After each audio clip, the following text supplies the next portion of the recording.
അപ്പാ, നാം എവിടേക്കാ പോകുന്നത്? മകനെ, നമ്മുടെ പിതാവായ ദൈവത്തിന് ഒരു ബലിയർപ്പിക്കാൻ പോവുകയാണ്. അപ്പാ, കാല് വേദനിക്കുന്നു. ഇവിടെയെല്ലാം കല്ലാണ്. ഇനി അല്പദൂരമേ ഉള്ളൂ. ദൈവം വഴി നടത്തിക്കൊള്ളും മകനെ.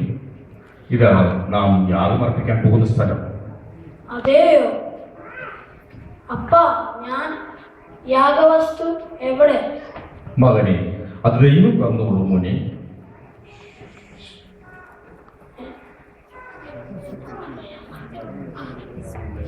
അപ്പാ, ഞാനാണോ യാഗവസ്തു? അതെ മകനെ, നീയാണ് യാഗവസ്തു. ശരിയപ്പാ, എനിക്ക് സമ്മതമാണ്. നിനക്ക് ഭയമില്ലേ മകനെ?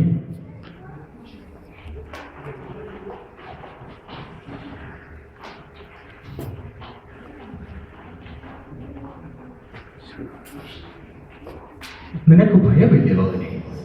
ഒട്ടുമില്ലപ്പ. ദൈവത്തിന് വേണ്ടി ബലിയാകാൻ എനിക്ക് ഒട്ടും മടിയില്ല.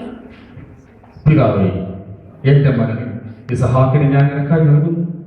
ഈ ബലി അങ്ങ് സ്വീകരിക്കണമേ.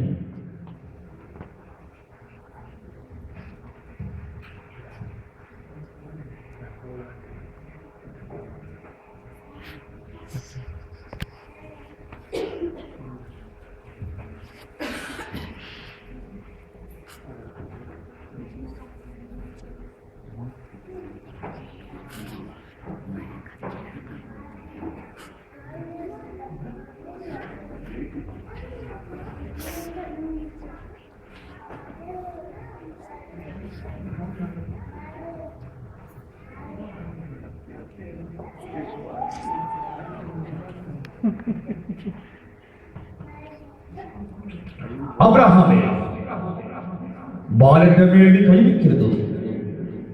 നിന്റെ ഏകജാതനായ മകനെ തരുവാൻ നീ മടിക്കായക കൊണ്ട് നീ ദൈവത്തെ പരുത്തുമെന്ന് എനിക്ക് മനസ്സിലായി. അനുസരണം ബലിയേക്കാൾ ശ്രേഷ്ഠമാണ്. നിന്റെ മകനെ ഭവനത്തിലേക്ക് കൊണ്ടുപോകും.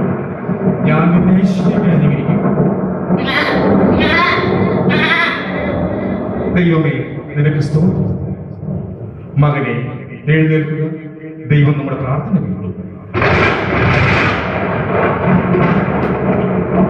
അബ്രഹാമിനെ പോലെ അചഞ്ചലമായ വിശ്വാസത്തിന്റെ പ്രതീകങ്ങളായി നമ്മൾ ഏവരും മാറട്ടെ എന്ന് പ്രാർത്ഥിക്കാം.